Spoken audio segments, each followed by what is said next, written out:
over the fact that Netflix have effectively decided to put her on the scrap heap, realizing that With Love Meghan is a complete disaster, and at the same time go all in on Victoria Beckham, her arch rival. Finally, it's over. I cannot take any more of this. It's just so uninteresting. Hopefully the last episode we ever have to endure of a With Love Meghan season. You know, the hypocrisy is extraordinary. I think both he and Meghan, because we've seen that with all her sort of cooking, is that she doesn't take anything that is said. She doesn't hold it. She just carries on. He's just doing the same. He's copied it from her.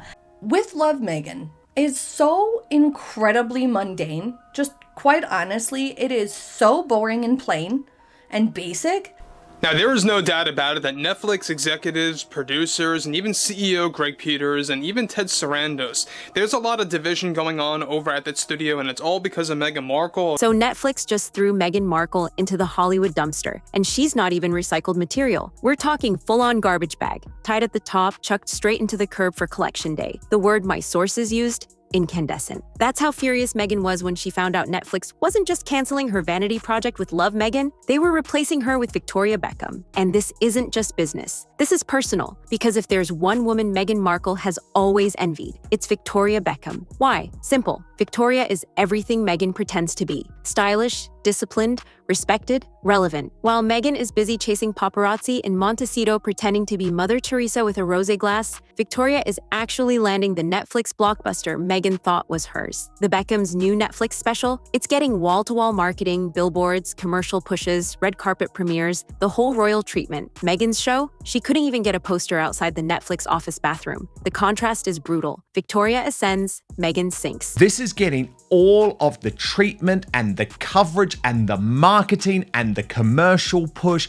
that Netflix didn't even bother with the most recent Meghan series. She, of course, believes this is some type of, entertainment conspiracy to destroy her. Of course, Meghan can't accept reality. She's convinced this is some grand entertainment conspiracy to destroy her. No, Meghan, it's called ratings. People actually want to watch Victoria. You? Not so much. Netflix executives did the math. Beckham equals subscriptions. Markle equals refunds. But here's the twist Meghan never saw coming. This betrayal by Netflix was years in the making, and it all goes back to one of the nastiest feuds in celebrity royal history, and that's where things get downright delicious. Flashback. Harry and Meghan once counted David and Victoria Beckham among their closest allies. They dined together, swapped texts, played at being Hollywood royalty, but Meghan's paranoia ruined everything. In her delusional little world, she decided Victoria Beckham was leaking stories about her to the tabloids. That's right, Meghan Markle, the queen of leaks herself, accused Victoria Beckham of gossiping to the press.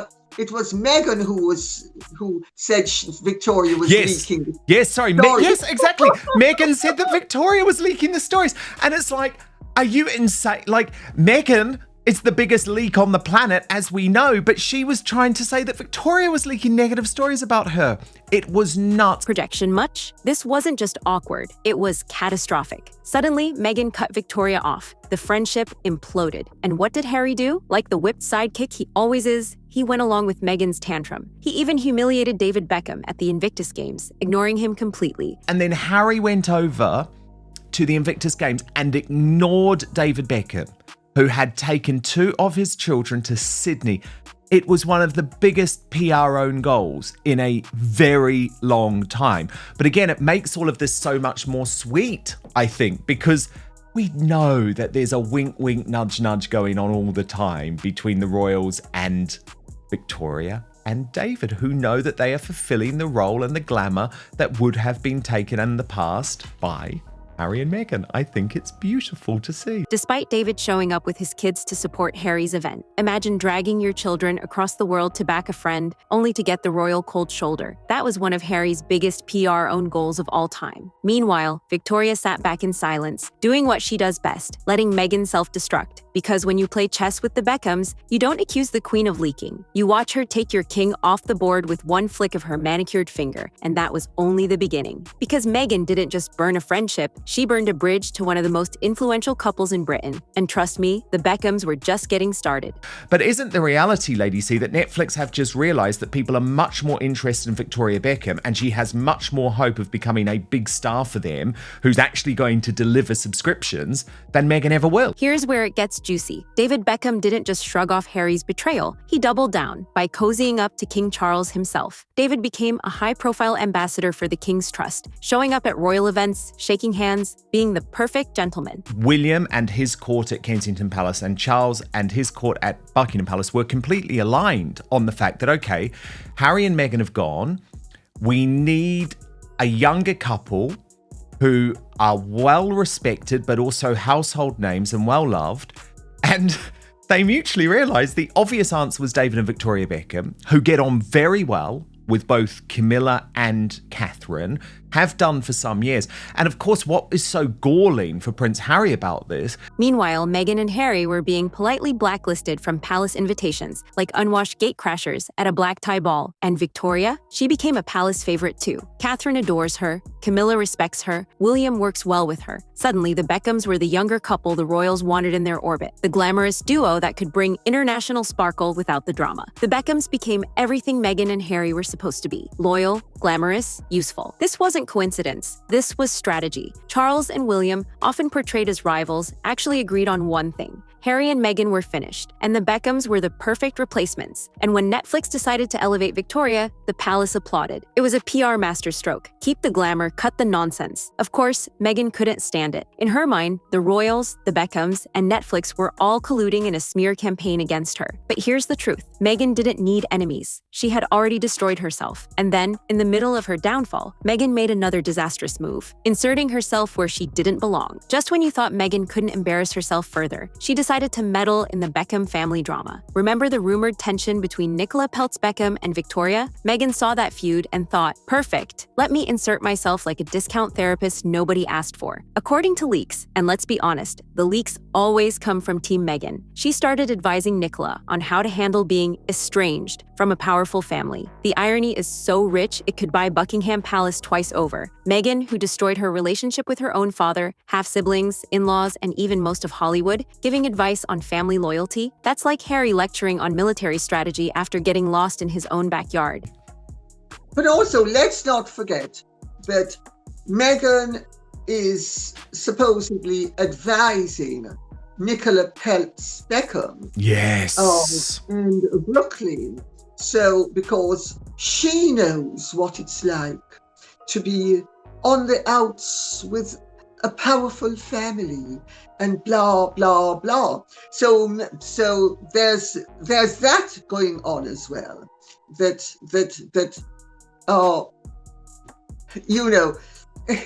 Anybody with a conscience and scruples would think, excuse me, you do not take advantage of family estrangements and do it publicly. Yet Meghan and Harry have done precisely that. It was tone deaf, it was opportunistic, and it was insulting. Because let's be real, Nicola doesn't need Meghan's wisdom. Nicola married into billions. Meghan married into drama. There's a difference. The Beckhams saw it for what it was. Meghan using another woman's family drama as a stage prop. It was tacky. It was gross. It was so Meghan. And it only cemented her reputation as the ultimate opportunist. But while she played life coach, the Beckhams were playing chess and winning. Fast forward to October. Netflix makes it official. Victoria Beckham gets the star treatment, press junkets, glossy trailers, high-budget marketing, the works. Netflix executives bet on Victoria the way they once foolishly bet on Meghan. And the difference? Victoria delivered. Meghan didn't. The Beckhams are actually genuine stars. I think that Victoria's dress line, her dress house, is a massive money guzzler. Fans lined up, magazines buzzed. Even skeptics admitted Victoria was still relevant, still stylish, still iconic. Meanwhile, Meghan was quietly shuffled aside like yesterday's PR disaster. Her brand was toxic. Her show tanked, her reputation in tatters. Harry didn't help. He looked like the sulking husband dragged to brunch, while his wife rants about losing her Netflix crown. The internet roasted him. Memes flew, and once again, the Sussexes became the butt of every joke. Meanwhile, the Beckhams smiled smiled, waved, and collected the rewards. For Meghan, this was humiliation on a global stage. She lost her Hollywood dream to a woman she once accused of betrayal. And the best part? Victoria didn't have to say a word. Her success spoke louder than Meghan's endless victim speeches ever could. That isn't really a success, but they can afford to keep that vanity project going, and they have been doing so. And it gives her a sort of raison d'etre that's aside from being Mrs. David Beckham, and keeps her relevant in terms of the fashion industry. And as long as they can keep that going, she has valid professional qualifications, as does he. And of course, the fact that he is now pretty close to the king and representing the king's trust in various ways. And they are received at the palace in a way that Harry and Meghan aren't.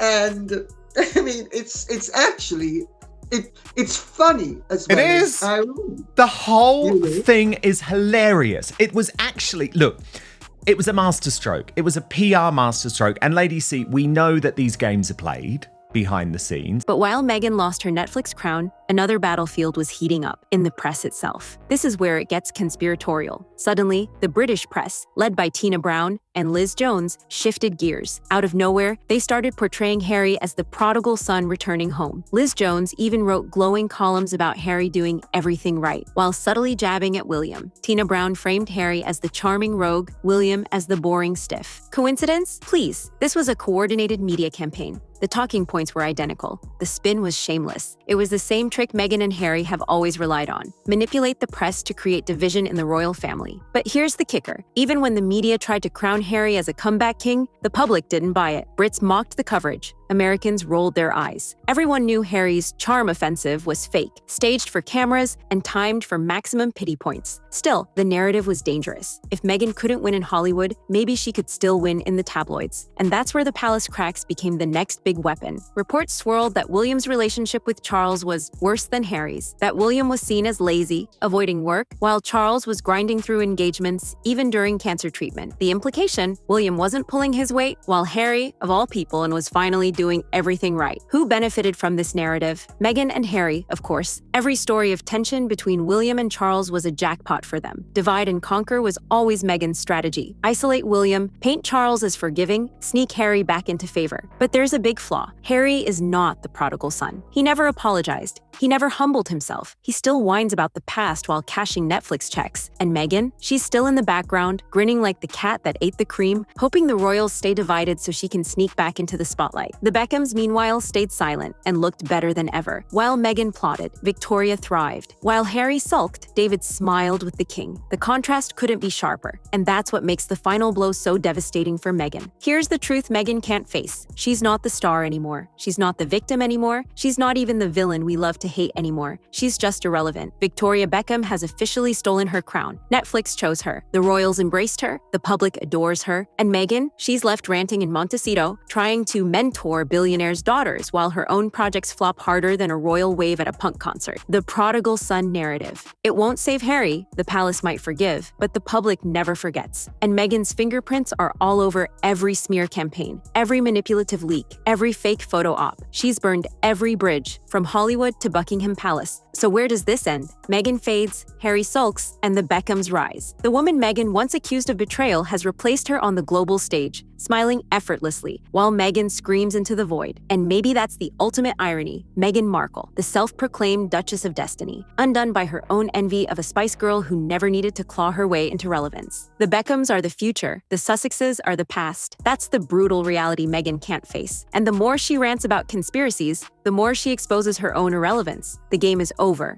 and she lost. So here's the question for you. Do you think Meghan can ever recover, or is she destined to go down as Hollywood's biggest royal flop while the Beckhams continue to rise? Then, because let's be be real, this isn't just celebrity gossip. This is a high-stakes game of power, money, and reputation, and the world is watching every single move. Drop your thoughts in the comments. I want to know if you think Meghan still has one last desperate PR stunt left in her, or if Victoria Beckham has officially ended her reign for good. Smash that like button if you enjoyed watching Meghan's empire crumble in real time. Subscribe to the channel, because trust me, the next chapter in this saga is going to be even uglier, and you don't want to miss it. Hit that notification bell so you're the first to know when the latest bombshell drops. This story isn't over, not by a long shot. And if Meghan thought Netflix was her biggest humiliation, she hasn't seen anything yet. Thanks for watching, and since you made it this far, check out some of my other videos on the top of the screen. Until next time, stay tuned, stay safe, and stay informed. Only on Tea Time with Tina.